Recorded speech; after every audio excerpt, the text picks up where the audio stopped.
بسم الله الرحمن الرحيم قل أعوذ برب الفلق من شر ما خلق ومن شر غاسق إذا وقب ومن شر النفاثات في العقد ومن شر حاسد إذا حسد.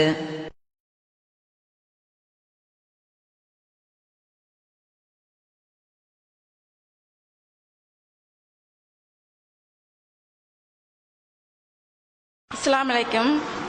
யார் ஒருவர் ஃபஜர் தொழுகையும் இஷா தொழுகையும் ஜமாத்துடன் தொழுகிறாரோ அவருக்கு இரவு முழுதும் தொழுத நன்மை கிடைக்கும் என்பது ஹதீஸு. அது பெண்களுக்கு எப்படி பொருந்தும்? பெண்களுக்கு ஜமாத் என்பது ஒரு கேள்விக்குறியாக தானே இருக்கிறது. இஷா தொழுகையும் அதே போன்ற அசர் தொழுகையும் ஜமாத்தோடு தொழுதால் நன்மைகள்லாம் கிடைக்குத. அப்ப பெண்களுக்கு இந்த ஜமாத்து தொழக்கூடிய நிலையெல்லாம் இல்லையே, அப்ப நாங்க என்ன செய்ய அப்படிங்கிறாங்க. நீங்க அது மட்டும் இல்லை, இன்னும் நிறைய இது மாதிரி அர்த்தத்தில் நிறைய ஹதீசுகள் வருது. நபி ஸல்லல்லாஹு அலைஹி வஸல்லம் அவங்க சொல்றாங்க, ஒருவர் வீட்டிலே ஒலி செய்து விட்டு பள்ளி வாசலுக்கு தொழுகைக்காக வேண்டி நடந்து வருகிறார் என்றால் ஒவ்வொரு எட்டுக்கும் ஜமாத்துல வந்து கலந்து கொள்ளணும் அப்படின்னு நினைச்சு அவர் வாராருன்னா ஒவ்வொரு எட்டுக்கும் ஒரு நன்மை எழுதப்படுகிறது, ஒரு தீமை அளிக்கப்படுகிறது. இப்படி எல்லாம் ஹதீஸ் வருது. ஒரு ஆள் ஜமாத்துல வந்து கலந்து கொண்டு தொழுகிறார் என்றால் அவர் தனித்து தொழுவதை விட ஜமாத்துல சேர்ந்து தொழுவது 25 மடங்கு கூடுதல் நன்மை கிடைக்கும், அல்ல 27 மடங்கு கூடுதல் நன்மை கிடைக்கும். இப்படி நிறைய ஜமாத்தாக தொழக்கூடிய தொழுகையினுடைய சிறப்பு நீங்க சொன்ன மட்டும் இல்ல, இது அல்லாம ஏராளமான ஹதீசுகள்லாம் இருக்குது. அதெல்லாம் சரிதான். இப்ப கேள்வி என்ன, இவ்வளவு நன்மை நாங்க இழக்கிறோமே, பெண்களாக இருக்கக்கூடிய நாங்க ஆண்களுக்கு கிடைக்கிற மாதிரி ஒரு நன்மை எங்களுக்கு கிடைக்க மாட்டேங்குதே, நாங்க இவ்வளவு இழக்கணுமா அப்படின்னு நீங்க கேட்டீங்கன்னா அல்லாஹ்வுடைய தூதர் அதற்கு 2 விதமான பதில சொல்றாங்க.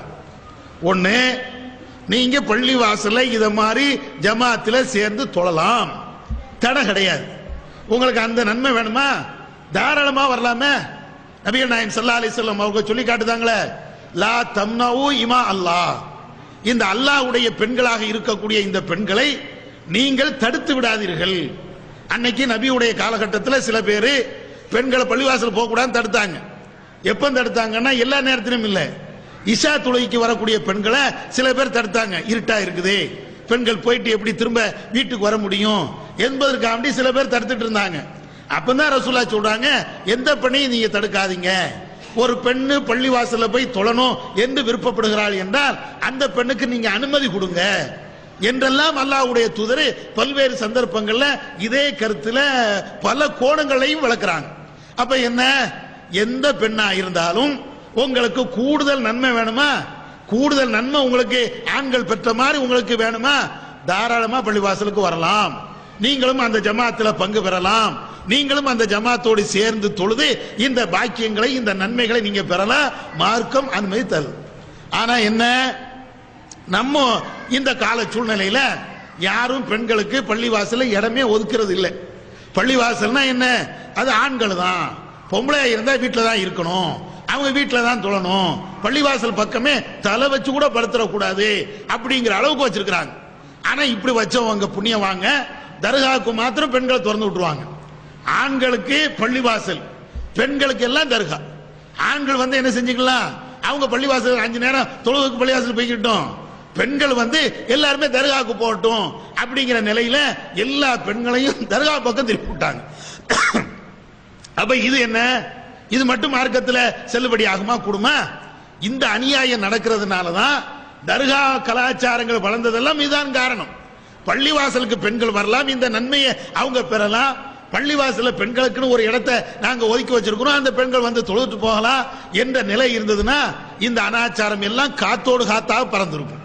இப்ப நம்ம தௌஹீத் ஜமாத்துல தான் என்ன செய்யறோம்னா, நீங்க கேட்ட இந்த கேள்விக்கு பதிலாக செயல் வடிவம் கொடுக்கிறோம். நீ இப்ப கேட்கறீங்கல்ல, நாங்க செயல் வடிவம் கொடுக்கிறோம். என்ன செயல் வடிவம், எங்களுடைய மர்கஸ், நம்ம தௌஹீத் ஜமாத்துடைய மர்கஸ் எங்க எல்லாம் இருக்கிறதோ அங்க எல்லாம் பெண்களுக்குன்னு ஒரு இடத்தை ஒதுக்கி பெண்கள் தொழுதுட்டு போகட்டும், பெண்கள் வரலாம். இட வசதி இல்லாத இடத்துல தான் அந்த மாதிரி பெண்களுக்கு வசதி வாய்ப்பு இல்லாம சில மர்கஸ்கள் இருக்கும். எங்க எல்லாம் வாய்ப்புகள் இருக்குதோ அங்க எல்லா இடத்திலும் பெண்கள் 5 நேரமும் பள்ளிவாசலுக்கு வரலாம் அப்படிலாம் வச்சுதான் இருக்கிறோம். சில பள்ளிவாசல்ல அந்த வாய்ப்பு இருக்கும்னா 5 நேரம் வந்து தொழுதுட்டு போட்டும், நீங்க எந்த வக்துனாலும் வந்து தொழுதுட்டு போங்க என்ற அடிப்படையில் வச்சிருக்கிறோம். நிறைய மர்கஸ்கள்ல ஜும்மாவுக்கு வாங்கன்னு வச்சிருக்கிறோம். ஏன் பள்ளிவாசலுக்கு இதுவரை நம்ம பிள்ளை போனது கிடையாது. இப்ப நம்ம வந்ததற்கு பின்னால்தான் ஜும்மாவுக்காக நீங்க வாங்க அப்படின்னு சொல்லிட்டு நிறைய மர்கஸ்கள்ல இங்கே உட்பட ஜும்மாவுக்கெல்லாம் வர வைக்கிறோம். அதனால பெண்களை பொறுத்தவரையிலையும் அவங்க தாராளமாக பள்ளிவாசல்ல வந்து அவங்க தொழலாம். ஆண்களுக்கு கிடைக்கிற மாதிரி நன்மையும் அவங்களுக்கு கிடைக்கும். இது ஒரு விதத்தில் பதில். இன்னொரு விதமான பதில் என்னன்னா, அதாவது பெண்களை பொறுத்தவரையிலையும் வீட்டில் இருந்து நீங்க தொழுவுங்க அது சிறப்பு என்று சொன்னதும் ரசூலுல்லாஹ் தான். பள்ளிவாசலுக்கு வந்தா அவங்கள தடுக்க கூடாது, ஆனா கண்டிப்பா பள்ளிவாசல் வந்து தொழணும் அப்படிங்கிறது அவங்களுக்கு சட்டம் கிடையாது. வந்தால் கூடுதல் நன்மை கிடைக்கும். அதே நேரத்தில் பெண்கள் அவங்க வீட்டில் நின்று தொழலாம். வீட்டில் நின்று தொழுவது சிறப்பு அப்படின்னு ரசூலுல்லாஹ் சொல்றாங்க. சிறப்புனா என்ன அர்த்தம்? நன்மை கூடுதலா கிடைக்கும் தான் அதுக்கு அர்த்தம். நீங்க வீட்டில் நின்று தொழுதாலும் பள்ளிவாசலுக்கு வரல, ஒரு பெண்ணு வீட்டில இருந்து நான் தொழுது கொடுதாங்கிறாங்க, நான் வீட்டிலே நின்று தொழுது கொடுவேன் அப்படின்னு சொன்னா அவங்களுக்கு ஒரு ஆண் வீட்டில் நின்று தொழுதால் என்ன நன்மை கிடைக்குமோ அதை விட கூடுதலான நன்மை கிடைக்கும். ஏன்னா ஆணை பொறுத்தவரையிலையும் அவங்க பள்ளிவாசலுக்கு வரணுங்கிறாங்க ரசூலுல்லாஹ். கடமையான தொழுகைக்கு நீ பள்ளிவாசலுக்கு வா அப்படிங்கிறாங்க. பெண்ணை பொறுத்தவரையிலையும் எந்த தொழுகையா இருந்தாலும் அவர்கள் வீட்டில் இருந்து தொழுவது சிறப்புங்கிறாங்க. சிறப்புன்னா அதுக்கு அர்த்தம் என்ன? கூடுதல் நன்மை கிடைக்கும் தான். அதுக்கு வந்து நன்மையே இல்லை அப்படிங்கிற அர்த்தம் இல்லை. அதனால அவங்களுக்கு கூடுதல் நன்மை கிடைக்கும், நீங்க எதிர்பார்க்கக்கூடிய நன்மை கிடைக்கும் என்பதை விளங்கிக்கொள்ளுங்க. இன்னும் கூடுதலான ஒரு தகவல் சொல்ல போனா, இந்த வணக்க வழிபாடுகள் இருக்குதுல்ல எல்லாமே இஹ்லாஸுக்கு தான் அல்லாஹ் கூறியதானா. நீங்க பள்ளிவாசல் தொழுதாலும் சரி, வீட்டில் தொழுதாலும் சரி, எத்தனை ரக்காயத்துகள் 1000 ரக்காயத்துகளை ஒரு நாளைக்கு தொழுவுங்களேன், என்ன தொழுதாலும் எண்ணிக்கைக்கு அல்லாஹ் கூறிதானா? எண்ணிக்கைக்குன்னா அல்லாஹ் கூலி தரல, ஈமானுக்கு தான் அல்லாஹ் கூலி தரான். நாம எந்த எண்ணத்துல தொழுகிறோம், எந்த அடிப்படையில் நாம தொழுகிறோம், இறைவனுக்காண்டி தொழுகிறோமா வேற நோக்கத்துக்காண்டி தொழுகிறோமா, இந்த கோணத்துல தான் நல்லா கூலி தாரான். குர்ஆன்லயும் அப்படிதான் சொல்லி தரான், 1க்கு 10 நன்மைகள் தாரங்கிறான. இது எல்லாம் இந்த அடிப்படையில். அதனால வீட்டில் தொழுதாலும் நம்முடைய எண்ணம், அல்லாஹ் ரசூலுல்லாஹ் சொன்னாங்க நம்ம இறைவனுக்காண்டி தொழுகிறோம் என்ற எண்ணம் இருந்தால் அதுக்கு தக்க வல்ல அல்லாஹ் கூலியை வழங்குவான்.